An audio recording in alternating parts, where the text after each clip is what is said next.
Parmi les hommes, qui pense-t-il que le Seigneur est? Au début, quand le Seigneur est venu au monde, le Seigneur a demandé ses disciples. Qui dit-on qu'est le Fils de l'homme? Quelle opinion ont-ils du Seigneur? Qui pensent-ils que Jésus est? Alors, les disciples du Seigneur ont répondu. Certains pensent que tu es Jean, le Baptiste ressuscité des morts, d'autres que tu es le prophète Élie, et d'autres encore pensent que tu es le prophète Jérémie, ou l'une des anciens prophètes. Cette poquelle, les gens ne savaient pas que Jésus était le Rédempteur. Ils ne savaient pas que notre Seigneur Jésus est le Rédempteur. Ce moment-là, ils appelaient notre Seigneur Jésus Rabbi. Rabbi signifie enseignant.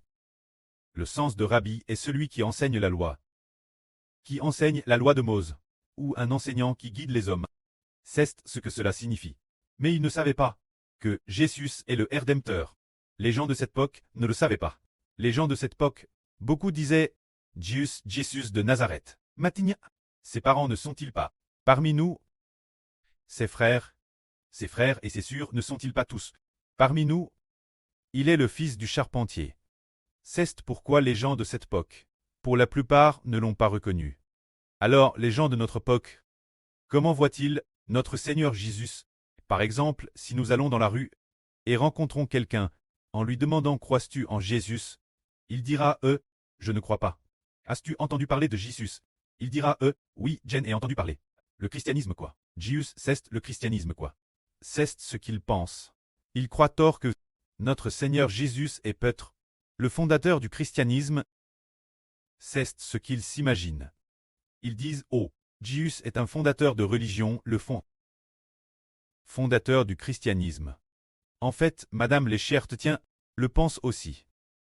Madame les religieux d'aujourd'hui disent « Notre Seigneur Jésus est le fondateur de notre religion, de notre christianisme. » Le fondateur de notre christianisme. Il y a 3 grandes religions dans le monde. Le fondateur du bouddhisme, c'est Sakyamuni. Le christianisme. Le fondateur de notre christianisme est le Seigneur Jésus. Ils considèrent ainsi notre Seigneur comme un simple fondateur de religion. Mais ils ne comprennent pas quel genre de personne est le Seigneur Jésus. Ils ne savent pas que le Seigneur Jésus est le Fils de Dieu le Créateur. C'est différent du fondateur du bouddhisme. Et de tous ces autres, il n'est pas un fondateur de religion. Il est le Rédempteur de la vie. Le Rédempteur de la vie est aussi le Créateur de la vie. Le Créateur de toutes choses. C'est pourquoi nous devons avoir une vision précise du Seigneur Jésus, une véritable connaissance. Les apôtres ont crié sans cesse l'Écriture. Pour témoigner de quoi? Témoigner que Jésus n'est pas le fils d'un homme, mais le fils de Dieu Jéhovah. C'est pourquoi les apôtres ont, par exemple, l'apôtre Jean, l'apôtre Matthieu, ainsi que Luc et Marc. Ce sont les cris de ces apôtres ou disciples. La Bible rend témoignage Jésus. Témoignent qu'ils ont vu de leurs propres yeux le Seigneur. Tout ce que le Seigneur Jésus a fait, et ils ont aussi vu de leurs propres yeux notre Seigneur ressuscité d'entre les morts, et témoigné ainsi que Jésus est le Christ, le Fils du Dieu vivant, le Fils de Jéhovah le Créateur. Le Fils de Jéhovah venu du ciel est devenu homme sur la terre, afin de faire comprendre cela en disant « Qui est donc le Seigneur en qui nous croyons? C'est le Seigneur venu du ciel, est devenu homme sur la terre. C'est pourquoi nous devons croire en lui. Car c'est lui qui a créé la vie. Notre vie est créée par lui et par le précleste Jéhovah. C'est pourquoi nous devons croire en lui. Et, merveilleusement, notre vie a aussi été rachetée par lui. Nous avons DJ le péchage. Nous tions DJ contre elles par le péchage. Il veut nous racheter. C'est Dieu qui pardonne nos péchés. Avoir une juste connaissance du Seigneur est plus exact, une connaissance correcte. En 2019, le frère Ashbert, cause de cette religion, avait, lui aussi, une compréhension terrestre floue du Seigneur. Il l'appelait généralement notre Seigneur, Roi Jésus. Il l'appelait Roi. On disait simplement Roi, généralement la fin de la prière. Il disait, cette prière est offerte au nom de Jésus-Christ. Offerte. Sans ajouter Seigneur, TRS rarement Seigneur Jésus-Christ. En gros, personne n'ajoutait Seigneur Jésus. Quand leur prirent au précleste, ils disaient tous Jova, merci de nous avoir fait comprendre cela par Jésus-Christ.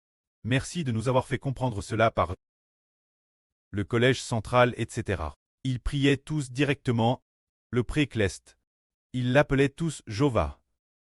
Mais pas le précleste Jova. Quand notre Seigneur, il l'appelait Jésus-Christ. Ils ont alors cru tort que notre Seigneur Jésus était l'archange. Et alors, il y a eu beaucoup de contradictions, d'erreurs. Puis un jour en 19 en AO un jour. Le 22 août. Ce matin, le frère Ashbert lisait la Bible voix haute. Après l'avoir lu, il est Harry l'Apocalypse. Il a lu les 4 chérubins agenouillés devant notre Seigneur Jésus. Il a aussi lu les 24 anciens, tous prosternent pour adorer notre Seigneur. Tous les anges louent notre Seigneur. Et lorsque notre Seigneur reçoit la gloire avec le prêt, Ashbert a soudain pensé qu'il avait gravement qu'il était dans le pchach. Parce qu'avant cela, Ashbert avait toujours pensé que notre Seigneur était le madame que selon la religion. Ils pensaient tous que le Seigneur était l'archange Michel. Si le Seigneur était l'archange Michel, il ne faudrait pas, entre autres, que les anges s'agenouillent. Si le Seigneur Jésus était un archange, il ne faudrait pas, entre autres, que tous les anges s'agenouillent. En réalité, le Seigneur est bien plus grand que l'archange Michel. L'archange veut dire en tant que seulement le chef parmi les serviteurs. Par exemple, prenons un exemple.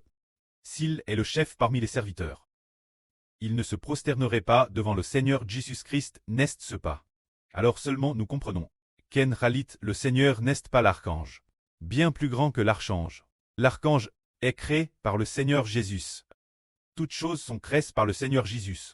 Alors le frère Heber a lu concernant la prosternation des 4 chérubins devant le Seigneur. La prosternation des 24 vieillards devant le Seigneur. Tous ceux qui sont dans le ciel et sur la terre.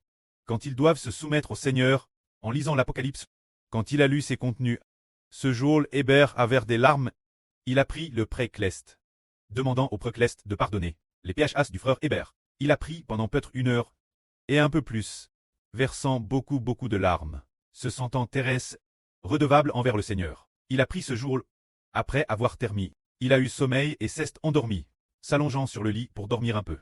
Pendant qu'il dormait, chose merveilleuse, le Seigneur est apparu au frère Heber. Il est apparu au frère Heber. Et au moment de l'apparition, il a découvert que le Seigneur venait à la rencontre du frère Heber. Et le frère Heber allait aussi vers le Seigneur. Sa rencontre, derrière le Seigneur, il y avait 3 apôtres, Pierre, Jean et Jacques. 3 apôtres suivant le Seigneur. Le frère Heber s'est dit dans son RVE, « Je suis redevable envers mon Seigneur. Je dois courir vite devant le Seigneur, lui serrer la main et dire, « Seigneur, je suis désolé. Je t'ai fait défaut. » Ayant ce projet alors, le Seigneur aussi au frère Heber, venait à la rencontre du frère Heber. Le frère Heber est arrivé devant le Seigneur. Au moment où il lui a immédiatement serré la main. Au moment où il lui a immédiatement serré la main. Cet instant précis, il a vu que le statut du frère Heber était plus grand que celui des 3 apôtres. Et peut-être madame beaucoup plus grand. C'est alors que ce moment-là, soudain cela s'est transformé en une obscurie effrayante. Elle s'est soudainement transforme en une obscurie effrayante, qui est immédiatement entre dans le frère Heber, l'intérieur de son corps. Ce moment-là, une force immense et incomparable, a rempli son cœur. Au moment où elle a rempli son cœur, le frère Heber a compris que son statut céleste était extrêmement précieux. Immédiatement, le RVE cesse termine. Le RVE cesse dissipe, et il a pris pour rendre grâce au précleste, rendant grâce pour la miséricorde du Seigneur envers le frère Heber, et pour avoir pardon au frère Heber. Mais ce moment-là, le frère Heber ne comprenait toujours pas comment il était possible qu'il soit plus honorable que les anges, et encore plus honorable que les apôtres. Nous savons tous que les premiers rachets par le Seigneur étaient les apôtres, et qu'ils sont appelés les 12 apôtres, appellent les 12 fondements, ce qui est extrêmement honorable. But cette affaire, le frère Heber la garde dans son cœur, sans jamais comprendre, jusqu'un mois plus tard, quand il a de nouveau lu ce que le Seigneur disait. S'asseoir ma droite et ma gauche n'est pas quelque chose que je puisse accorder, mais c'est pour ceux qui le précleste la préparent, que cela sera donne. Alors le frère Ashbert a pris en versant des larmes disant qu'il voulait s'asseoir à la droite du Seigneur. À partir de ce moment-là, il a compris que, oh, C'était peut-être parce que le fait de s'asseoir à la droite du Seigneur le rendait plus honorable que les 12 apôtres. C'est ainsi que nous avons découvert que plus notre connaissance du Seigneur est profonde, plus la bénédiction que nous recevons est grande.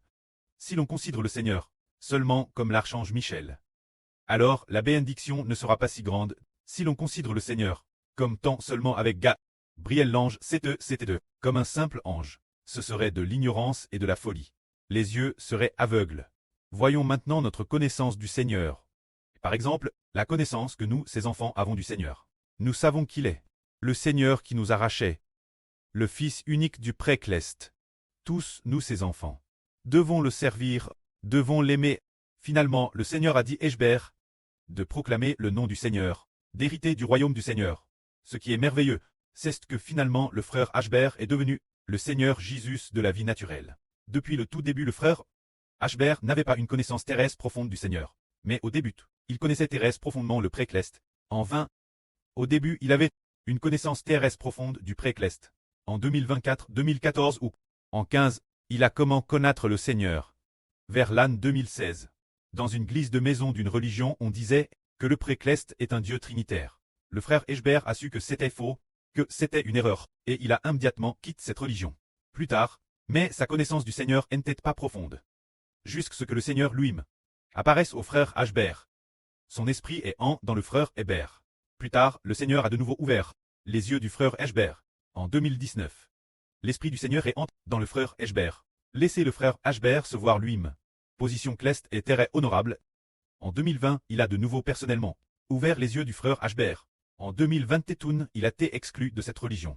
Il a traduit la Bible lui-même. Et sa connaissance du Seigneur est devenue de plus en plus grande. Jusqu'en 2023. Un jour au début de l'année, le frère Ashber a vu merveilleusement le Seigneur Jésus. Ce jour, en traduisant la Bible, les yeux fermes dans la bibliothèque, faisant une sieste quand il était fatigué. Assis les yeux fermes, dans la bibliothèque, faisant ainsi sa sieste, dormant un peu quand il avait sommeil. Soudainement une phrase, du frère Ashber disant « Je suis le Seigneur Jésus qui donne la vie ». Concernant cette affaire, frère et sœur en ont aussi entendu parler plusieurs reprises. Plus tard, on a découvert que le frère Ashber avait vraiment le nom du Seigneur Jésus-Christ, devenant le Seigneur Jésus de la vie naturelle. Tout comme hier, notre sœur Ganlin, elle a aussi témoigne personnellement dans un RVE. Dans son RVE, elle a RV que frère Hébert joue de la harpe. Joue TRS bien en fait. C'est lui, il est le fils de Dieu. Le Précleste lui a fait grâce, sachant jouer. Ensuite, il y a eu une voix disant frère Hébert est le donneur de la vie aux hommes, le Seigneur Jésus. Hébert est le Seigneur Jésus qui donne la vie aux hommes. J'ai entendu dire qu'il l'a dit 7 ou 8 fois. Alors c'est ainsi que nous comprenons quel point notre connaissance du Seigneur est profonde. Détermine la grandeur de la bénédiction que nous recevons. Si notre connaissance du Seigneur croit tort qu'il n'est que le fondateur d'une religion, alors nous croyons simplement en une religion. Si nous pensons que le Seigneur est l'archange Michel, alors notre respect pour l'archange est aussi grand qu'il doit être. Madame le fondateur de cette religion, le chef religieux a dit « Dieu n'a pas envoyé ce Gabriel, mais a envoyé le Christ, car le Christ est l'archange Michel. » Des enseignements comme celui-ci traitent le respect pour le Seigneur Jésus, comme le respect pour un archange, mais aujourd'hui notre respect pour le Seigneur n'est pas le respect pour un archange, mais est bien plus grand que pour l'archange. C'est le respect pour le Seigneur Jésus, le respect pour le Fils unique de Dieu, qui est égal au Précleste ou seulement juste après le Précleste. C'est en lui qu'est notre vie. Toutes choses sont en lui. Toute espérance est en lui. Pour un tel Seigneur, un tel respect. Alors le Seigneur nous respectera aussi, nous considérant comme précieux. Ensuite, frère Hébert Hachan, son amour pour le Seigneur est devenu de plus en plus profond, de plus en plus profond. Et maintenant, il veut que toutes les chansons soient déclarées au nom du Seigneur Christ, et est progressivement sur le bon chemin. Que la gloire soit auprès et au Seigneur. Amen.